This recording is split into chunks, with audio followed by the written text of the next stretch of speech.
Hey guys, Asher coming at you today in Raid Shadow Legends. Welcome to the video, guys. Glad to have you all here. Today, Marichka the Unbreakable. We had to get to her eventually. One of the best champions, if not the best support champion inside the entire game. Let's talk about why in today's video. What do you say? But first, let's all get jealous of Don Corbett. So I bought 35 Void Shard deal for 99. Ouch. And then pulled 5 shards, then a set of 10, and then boom! Marichka the Unbreakable. Love it when the plan comes together. Now, how about that build? Too bad it didn't work on the Taurus guy too, right? I actually don't have Taurus, but I do have Marichka, as you will see in just a moment. Would love to see a Marichka guide from Zombify 980, and then we have Zombify again, looking for a Marichka guide. So I'm going to show you my favorite Marichka build in today's video. Probably a few of you guys might be able to go ahead and guess what it is, but I'll give you some viable alternatives as well, just in case. But before we do any of that, let's review Marichka's kit. So she is one of the 2 Ukrainian champions, again, widely considered to be the most powerful inside the game. Really a constant source of debate. Do these champions need a nerf? Should they get a nerf? I've already gone on record so many times saying I think they should, albeit despite everybody hating me for it. I do think they should get a small nerf. For Marichka, I think they should make a small nerf on her passive, which I'll talk about in just a moment here. But first, United We Triumph.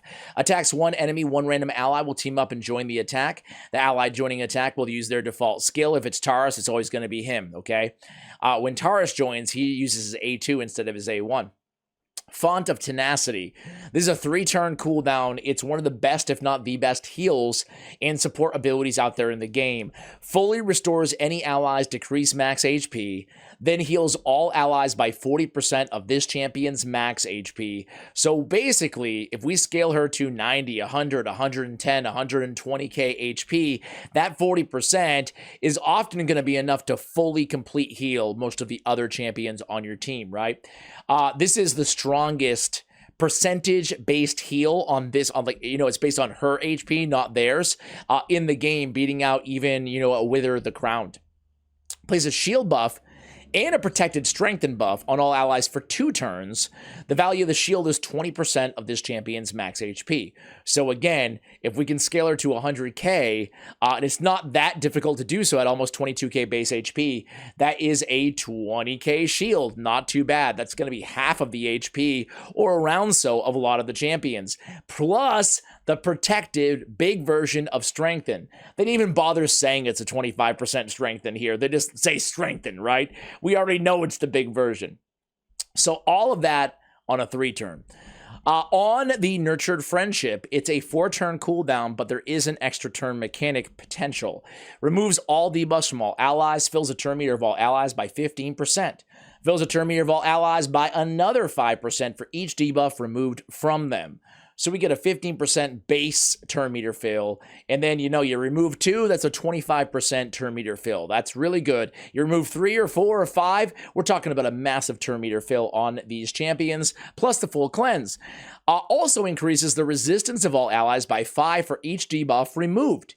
Grants an extra turn if 5 or more debuffs were removed. 5 or more debuffs is not a very high threshold to hit, especially if there's, 2 or so debuffs on each champion, or 1 on every member of 5 in a PvE environment, or even in the arena. Sometimes you will get those lucky extra turns. Getting that extra turn happens a lot more in Hydra because there's 6 champions on your team. There's a lot of debuffs on your team, right? Going back to the A2, when you do get that extra turn, you're essentially bumping this down to potentially a 2-turn cooldown, right? On the passive, Giving All, one of the stronger passes out there in the game. When she dies, revives all allies, all dead allies with 50% HP and a 75% turn meter. The active effect places a block damage buff on all allies for 1 turn whenever they receive a poison, bomb, or HP burn debuff. Wow. This is what I would nerf. I would just get rid of the bomb. I mentioned this before, and I think it's a very fair nerf. It's barely even a nerf. She's still one of the most powerful champions, if not the most powerful, even to get rid of bomb.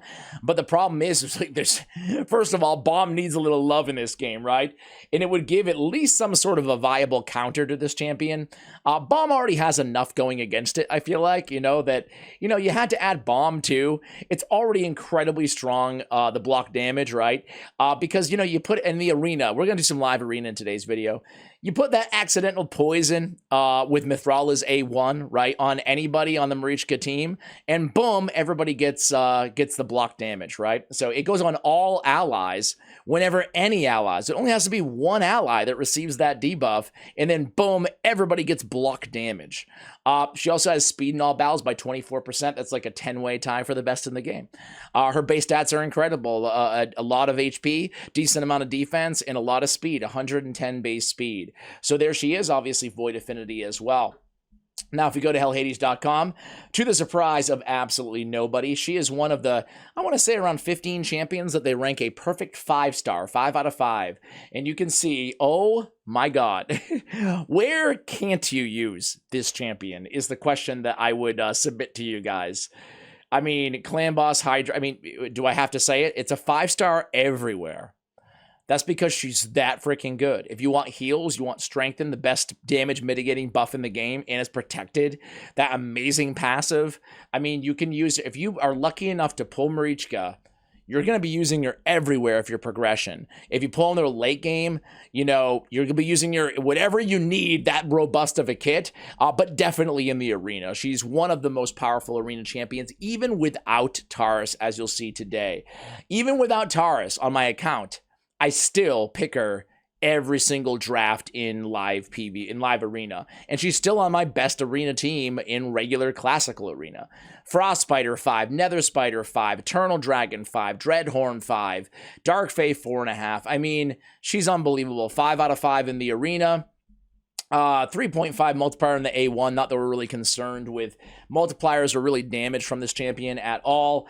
It's certainly not a DPS champion. She's not going to be putting out damage unless you get War Master, and even then it's going to be just not the first thing that we think of, obviously, or the second or the third when we think of Marichka the Unbreakable. So let me go ahead and show you my build here, guys. Have I used her recently? Not today. So let me just go ahead and go ahead and do the old search. Here she is in all her glory. So, Marichka the Unbreakable, I have her in a bolster set. Love her in bolster. We're going to build her with so much HP anyway that having that protected HP, protected shield on all allies for 3 turns. Moreover, she's healing herself by 10% HP every turn. So we're getting that juicy 10k plus heal every single turn, just automatically in the bolster set. Bolster artifacts can be tough to get, especially as free-to-play players. So it is just my preference, especially in the arena, but certainly anywhere else in the game as well. I love her in bolster. Now, what do they recommend here? They recommend Relentless, Guardian, Toxic, Defiant, and Speed. For PvP, they go Stone Skin, Protection, Bolster, Defiant, Guardian, Speed. I don't see the need to put her in Protection at all because she already has that protected. It's already protected on the Strengthen. Relentless, I would say, in Hydra is definitely serviceable. I wouldn't say it's a waste to put her in Relentless by any means, but she already has the extra turn mechanic anyway, and her best ability, arguably on the A2, is already on a 3-turn cooldown. So it's not like it's a waste. Of course, Relentless is going to work great on her, but I don't think it's necessary. You know, she wouldn't be my top priority for Relentless gear. I do think that Guardian and Defiant and Speed are all amazing choices for this champion. Even Stone Skin is absolutely viable for an arena build if you don't have bolster, but I would go bolster, man. I mean, that's where I'm a fan of. Now, in terms of stat priorities on this champion, obviously, we said it a million times, HP, right? For the arena, we would like, you know, speed. We'd like some defense. We'd like some resist, right? I mean, we say this all the time here on the channel, but on our cleansers, ideally, they're built very, very robust from a resistance standpoint, right? I feel like players, the number one most ignored stat for mid-game and end-game players in this game, I think, is resistance. I really do. Early game, it would be accuracy, right? Accuracy and crit rate, very important. Of course, we don't need either of those stats on this champion. But resistance, we don't want her to be CC'd, you know?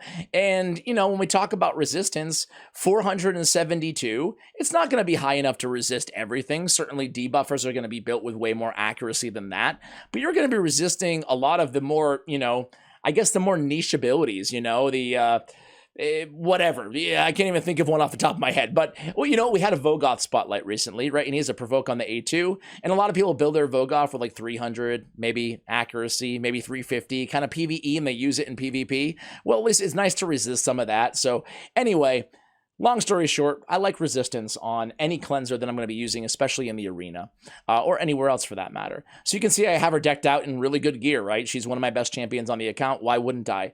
I do have HP on the banner. Of course, I could run resistance, but I got resistance as my ascension stat, so it's a really, really nice banner here. We have defense on the amulet. I was going for the resistance, as you guys can see.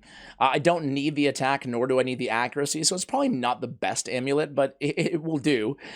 We have a ring with a trip roll of HP and a nice glyph roll as well. Again, some wasted attack here on this, so if I'm looking at it, certainly not min-maxed to this champion.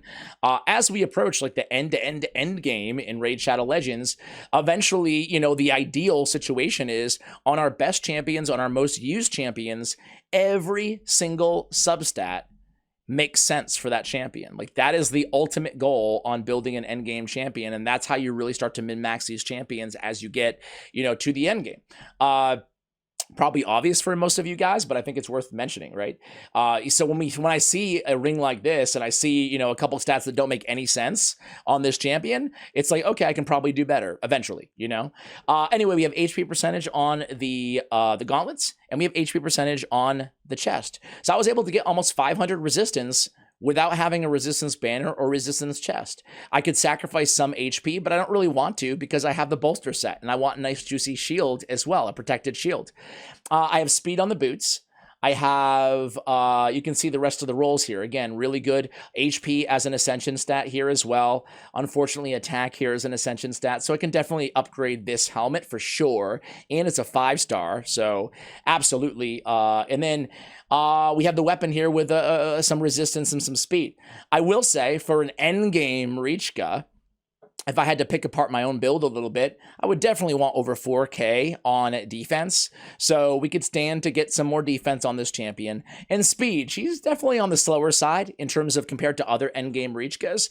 But the trade-off is I have bolster gear, which isn't my best artifact sets in the account because it's limited to the Forge, or to the Forge Pass, I should say. And we sacrifice to get that, that resistance as high as it is.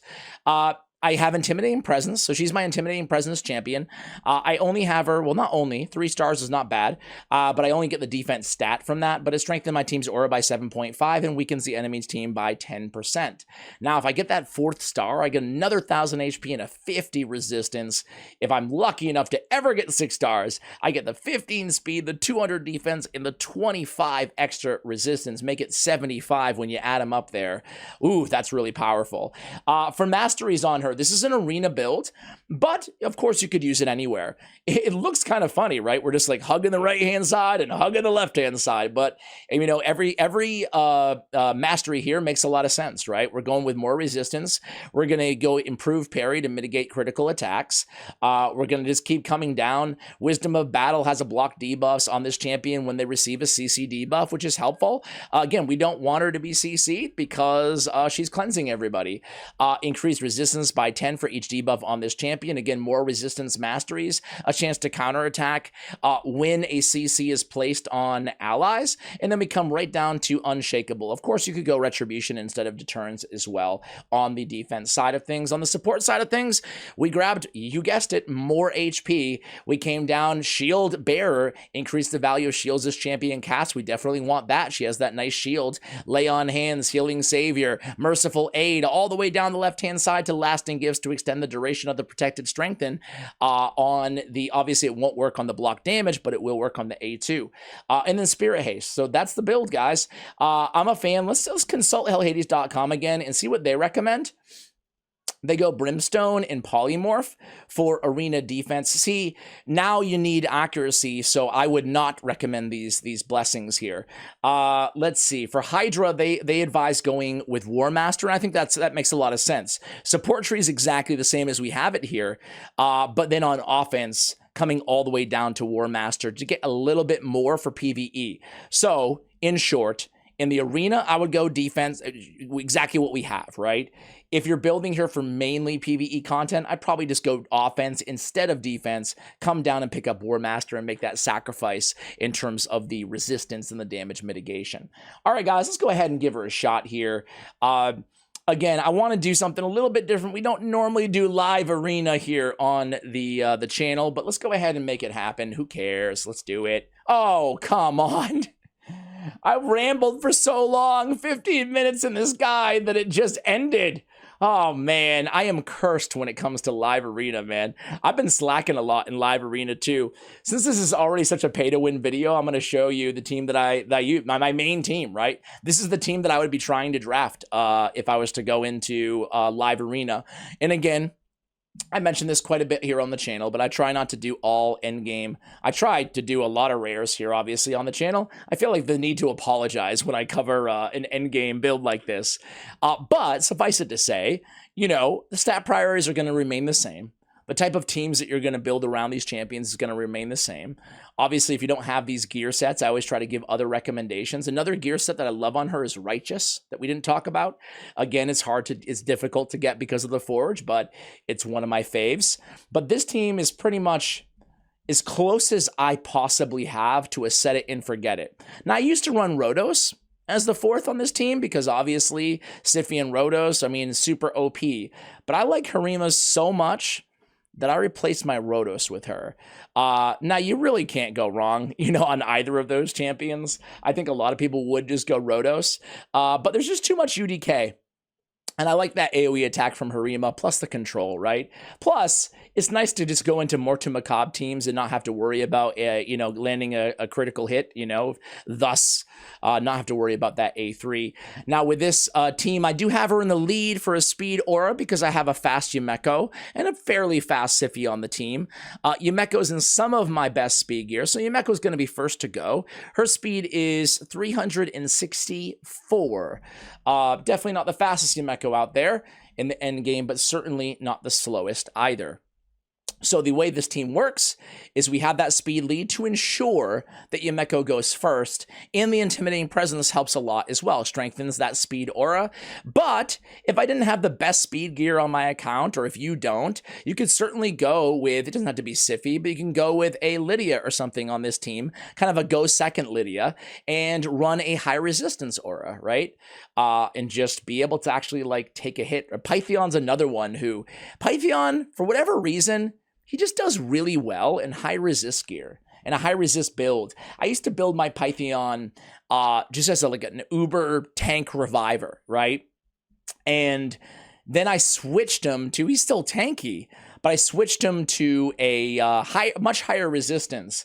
And I have much higher win rates with him now. He's just such a tank just by nature. I can't even put my finger on why. I don't know if you guys have that same experience with Python. And sorry for talking about Python half this video, I feel like now, but yeah, but anyway, I really, really love him in that sort of role. So as you can see here, guys, I'm just trying to pick the, you know, the toughest team or a different array of teams, but I mean, it's pretty unbelievable. Now, if I go against a really, really, really tough team, can I even find one this low in Gold 5? Not really. Not really. Maybe this squad, maybe. Let's just try. If I go against a really, really tough team, the beautiful thing is that we have the, we have that amazing, she'll auto into her A2. Now, sometimes, sorry, I was going to talk about her passive, but I can't really find even a team to trigger the, I can't find a Kymar team or a Mithrala team that we can't kill immediately, right? That's the problem. It's too good. The team is too good, guys. But I guess I want to walk through before I let you guys go, like a few use cases for her, right? In the arena. Number one is you don't, when you're playing with Marichka in the arena, and now I don't want to just focus on only arena, even though that's what we're doing here in terms of the showcase, but she can be used, like, as we saw, everywhere. But this is what I want to show you guys.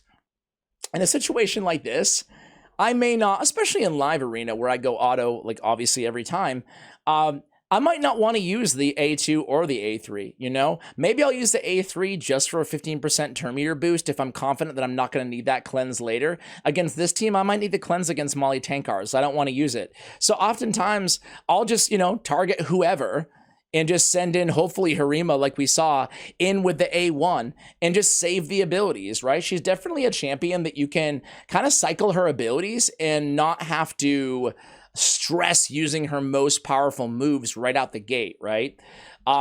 In Hydra, as I mentioned too, I would build her a lot faster, you know, and she'd benefit from War Master as well. So that's the only real change I would make, you know? I'm not even sure if I would really redo my Masteries for what, 1 million damage or 2 million damage in the grand scheme of things, especially if I can already confident that I'm going to be able to one key it. And nah, that's not. Let's see. But yeah, that's probably the only major change I would make here. What do you guys think? What team is this? Team is pretty good, I guess, right? But that passive is so strong, and it's a shame that I'm not going to be able to show it off. But I guess if you have her, you know what it's like, right? Not just the block damage, as we mentioned, but really just how powerful, how unbelievably powerful is that if you kill Sify, if you kill Yumeko, heck, if you kill Harima, you can kill them all. But you haven't killed Marichka. And when you kill Marichka, they all come back to life. And all I need is for my tanky Sify to revive Marichka, survive a couple turns, and the entire process repeats. It's very challenging to kill a Marichka team, like to actually get the final, you know, death blow to this team, because again, she's so competent with that passive. It's really super strong, and the benefits of that passive of reviving everybody extends outside just the arena. You can use it in dungeons if there's a dungeon boss that's giving you trouble. I don't know, like Ice Golem Hard or something, right? I mean, he hits really hard. If you pull a Marichka, throw her on the team, and it's like problem solved. Even if everybody dies, they're all just going to get revived with a 75% turn meter, and you're going to be good to go, you know? There's no doubt about it. She's one of the strongest champions, if not the strongest in the game. Certainly support.